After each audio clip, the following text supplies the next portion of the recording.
begin by thanking Marianne, all of you, for the work that you are doing now and have done for so many years. Let me begin by telling a little story.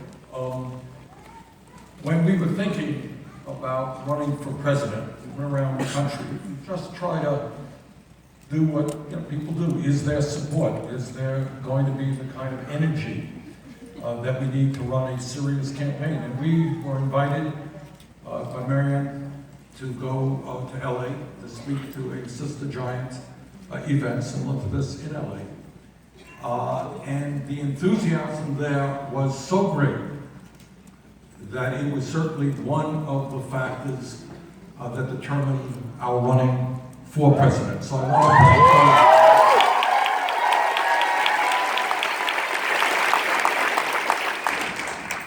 thank as Marianne mentioned, we are in a very, very unusual moment in American history and in world history. And let me just say a few things. Number one, if you think that you don't have the answers, trust me, you are not alone. But what is imperative, as never before, is that we really think this thing through, because the stakes are so extraordinary for this country and for the world. And on behalf of my 7 grandchildren and the children all over this planet, we cannot fail.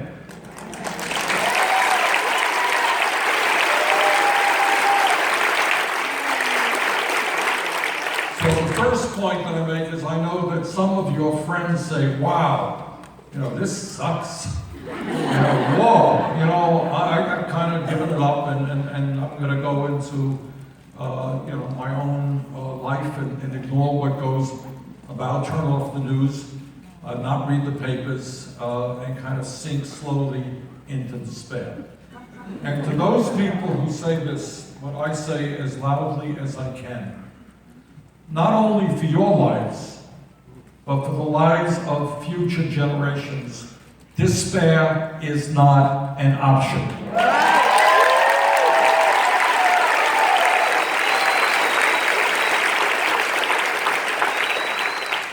And what I would also say is, on every important issue facing this country, the views of Donald Trump and his friends are a minority position, and don't ever forget that.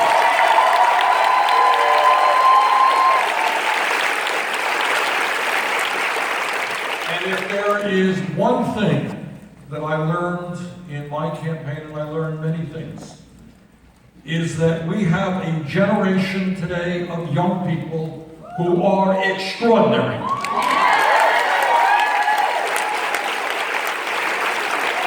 This is a generation that wants real change. It is a generation that is the least discriminatory generation in the history of our lives. It is a generation that is prepared to think big and ask why not more than any other generation. And I will never forget, as long as I live, being in rural areas in California, speaking to thousands of people, working people, young people, black and white and Latino, Native Americans, Asian Americans, people who look to the future of this country with enormous optimism, with, as Marianne said, we will not forget, with love, with compassion, who know all of the wonderful things that we can do as a nation. So now is not the time for despair. Now is the time to be smart. Now is most importantly the time to bring the American people together around an agenda of compassion, of love, of progressive politics, and to take on the hatred and the bigotry which we see in the White House today.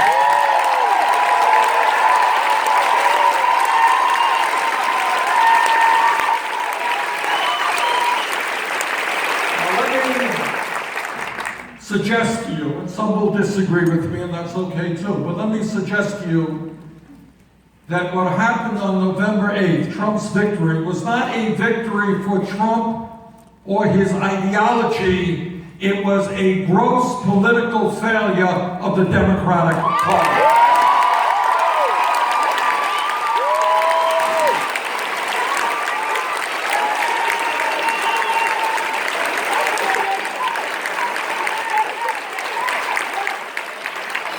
Also tell you something again, where some people may disagree with me, but if you think that everybody who voted for Donald Trump is a racist or a sexist or a homophobe, you would be dead wrong. Many of those folks, and I met them all over this country, are hardworking, decent people. But they are asking questions like, how does it happen I am working longer hours for lower wages? How does it happen that almost all of the new income and wealth in this country is going to the top 1%? How does it happen that as a single mother, I cannot afford childcare for my baby? How does it happen that my kids will in all likelihood have a lower standard of living than I will, and they're leaving school deeply in debt? How does it happen that I'm working for $9 an hour and nobody gives a damn about whether or not I can put food on the table or pay my rent?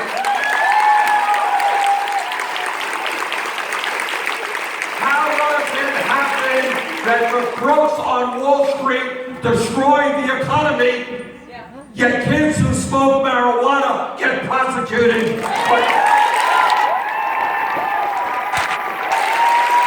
But the CEOs on Wall Street who destroy the lives of millions of people, not one prosecution of a Wall Street executive. How does that happen? And Trump comes along, and Trump is, among many other qualities, a pathological liar.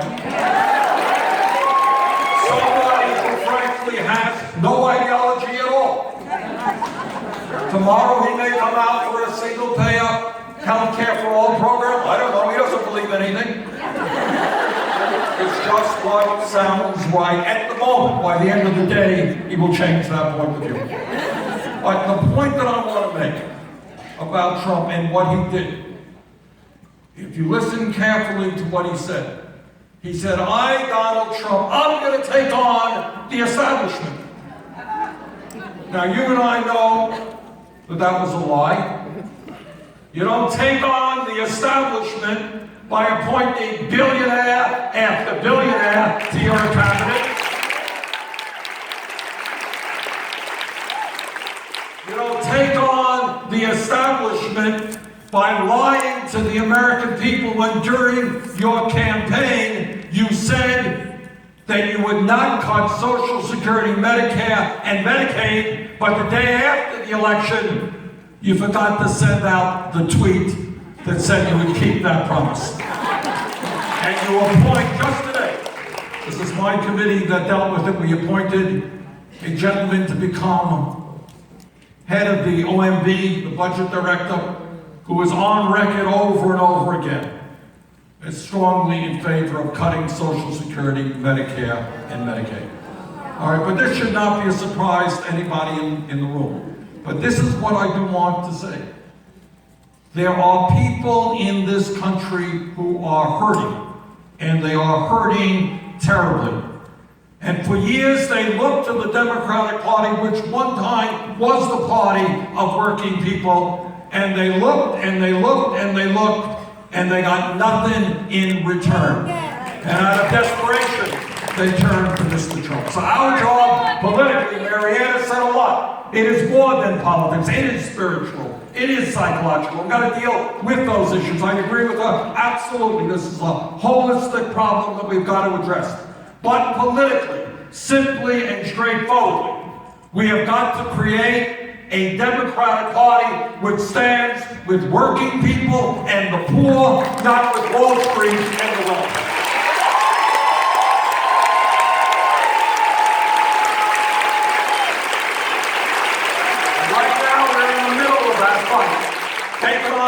Democratic establishment. Some of you may know I'm supporting Keith Ellison to become the chair of the DNC. And he's running into tremendous opposition. But what I want to see is a Democratic Party which spends all of its time raising money from the wealthy and the powerful, but a Democratic Party that opens its doors to working people, to low-income people, to young people, that creates a Democratic Party with a small d, that mobilizes millions of people to demand that we have a government representing all of us, not just the 1%.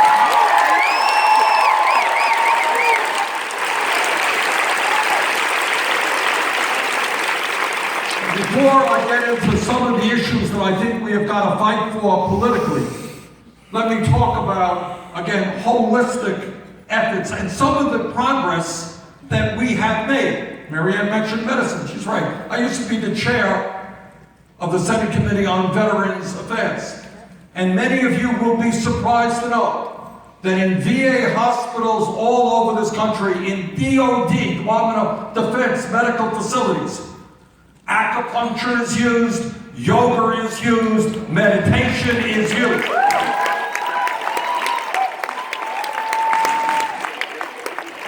And right now there is a massive effort to lower the amount of drugs that many of our men and women in the military have gotten,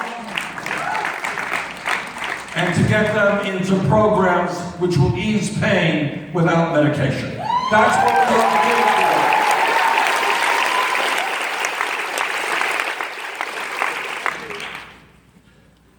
I think that this moment in history, when we look at it, should be looked at in the way that we look back on the anti-war movement with regard to Vietnam.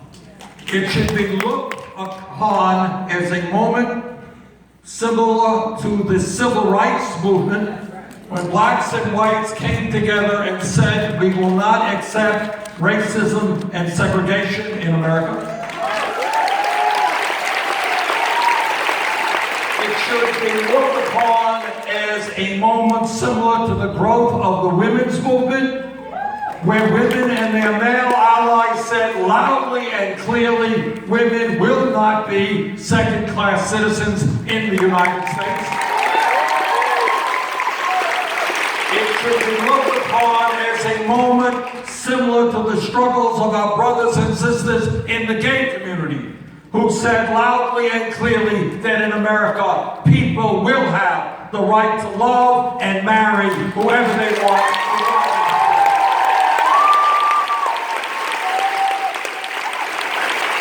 And all of those struggles and the environmental struggles were never led or won by people in Washington, D.C. Yeah. In every instance, in every great moment in American history, the way change came about was from the bottom on up, never the top on down.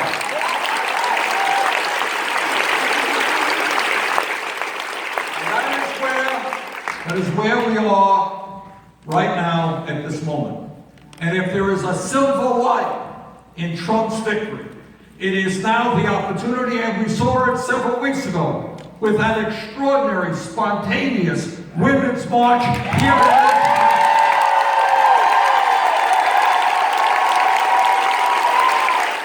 And all across the country, unbelievable, in every rally, in every march all over the country, there were far more people showing up than the organizers had dreamed possible. In my small state of Vermont, for the first time that I have ever seen in my life, they literally had to almost shut down the interstate because so many people had to come on Vermont.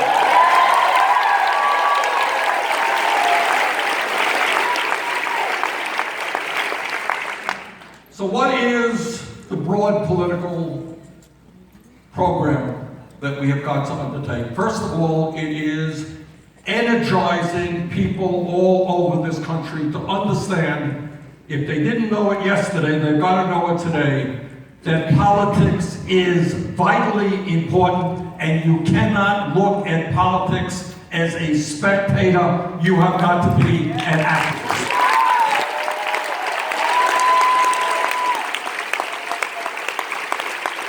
Number two, and it is much easier said than done, we have got to bring diverse elements of the progressive movement together. And I can fully assure you that Trump and his friends will be doing everything possible to make that difficult. But our job is to make certain that women struggling for a woman's right to choose, struggling to make sure that we do not defund Planned Parenthood, are standing shoulder to shoulder with American workers who need jobs, rebuilding our crumbling infrastructure.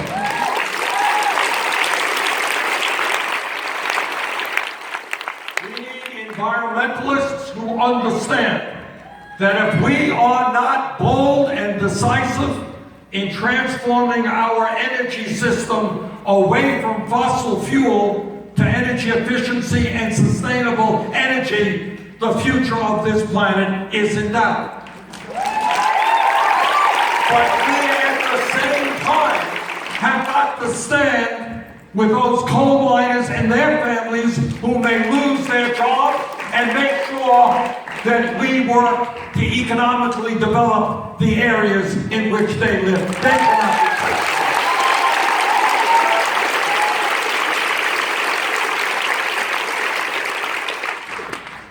So it is a question of bringing people together. But at the end of the day, and this I am 100% sure of, on issue after issue, the vast majority of the American people have agreement. Let me just give you some of them. You go out and you ask the American people, should we raise the minimum wage in this country to a living wage? Well, it's not just you who believe it. It is the overwhelming majority of Americans, progressives, conservatives, Democrats, Republicans. My view is we fight for a $15 an hour minimum wage. You ask the American people whether it is acceptable in the year 2017 that women doing the same work as men earn 79 cents on the dollar, and the American people say that's wrong, we need pay equity.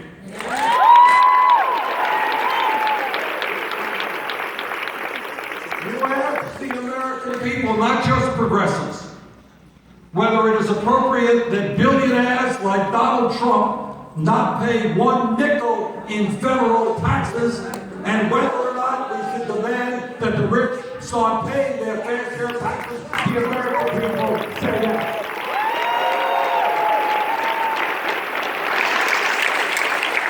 You ask the American people whether or not we should have trade policies that are based on fair trade, not unfettered free trade.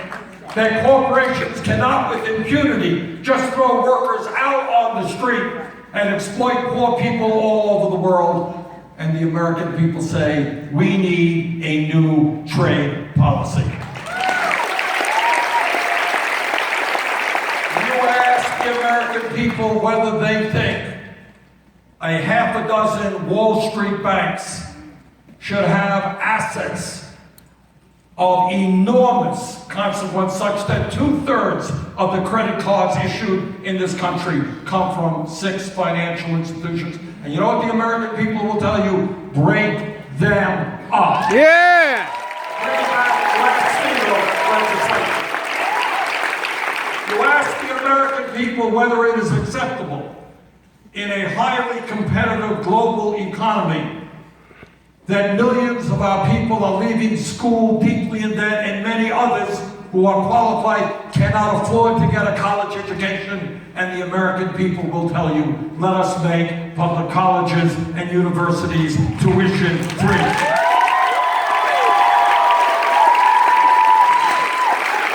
And while Trump and his friends bring forth an ugly, unconstitutional executive order banning people from 7 countries from coming into the United States.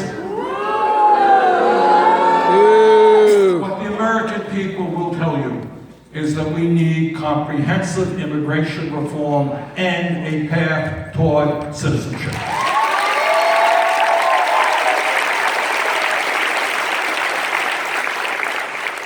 So my point here is do not forget for 1 second. Number one, Trump lost the popular vote by almost 3 million votes. Number two, on virtually every major issue, Trump's position is a minority position. And what that tells me, what our job is to bring the majority together. To bring the majority together in all kinds of ways to make sure that the Congress starts listening to the American people and not Trump's billionaire friends.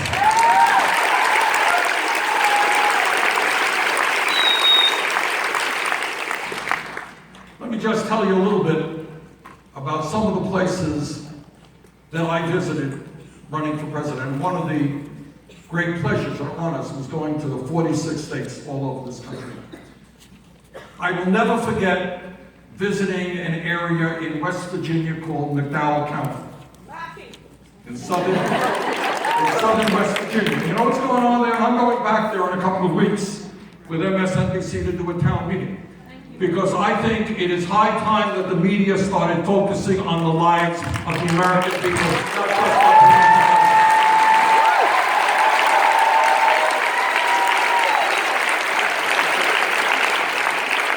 McDowell County and areas all over West Virginia, Kentucky, and many other parts of our country.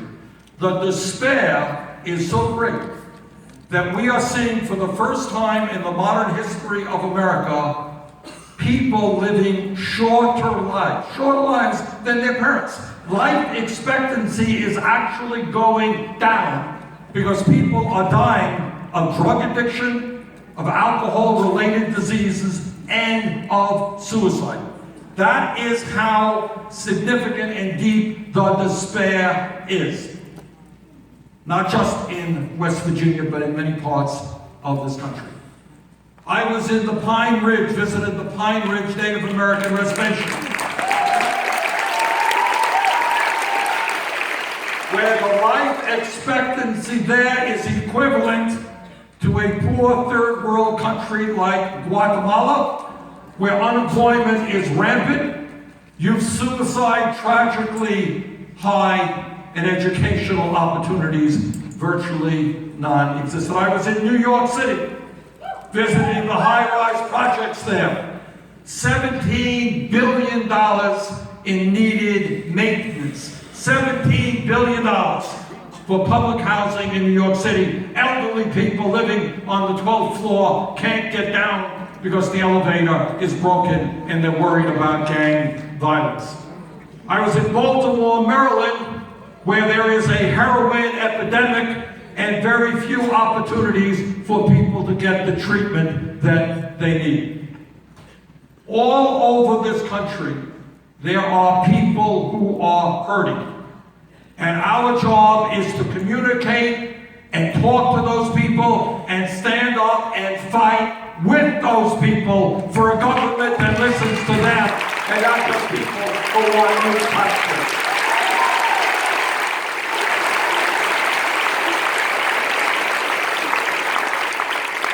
So the goal, and I say this to each and every one of you, it is always easy to come to beautiful conferences like this, where we look to our friends over here and our friends over there, we're all in basic agreement. It is a hell of a lot harder to start talking to people who have a worldview very different than yours. But that is exactly what we have to do.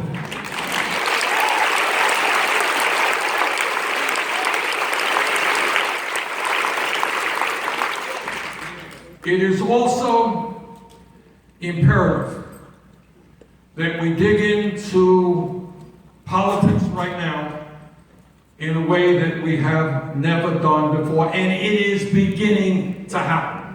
I am seeing it in California. Progressives have stood up, gone to local assembly district meetings, and progressives are making real progress in taking over the Democratic Party in California. Just last week in the state of Washington, progressives elected progressive leadership in the Democratic Party in Washington state. So there are good things that are happening, but we have just got to continue the effort. So let me conclude by saying I don't have any magical formulas anymore. I appreciate Marianne considering me the physician here. But good physicians know their limitations.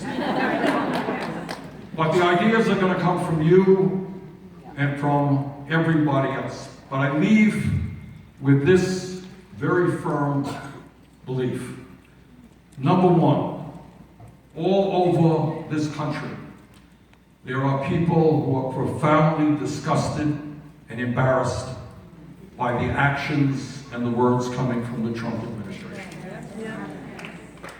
Number two, our job is to be incredibly smart and to bring our people together, to tolerate people who may have different ideas, but to understand that what a Trump is about, and this is one of the things that scares me most, for a demagogue to succeed, they need to cultivate hatred.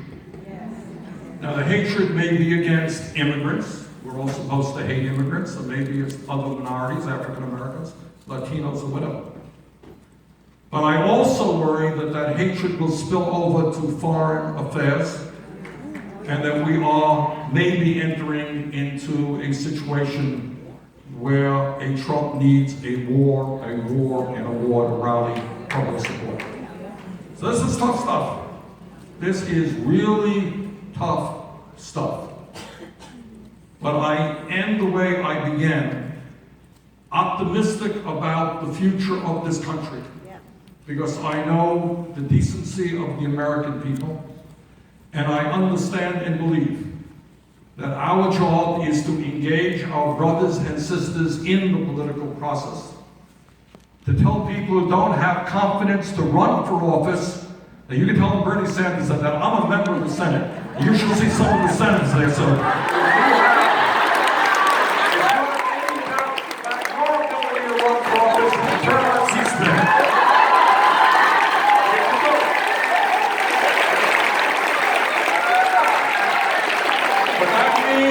And this is vitally important. It's what the Koch brothers have done. It means running for school board, running for city council, running for state legislature. We can win those seats, and we're already seeing victories all over this country.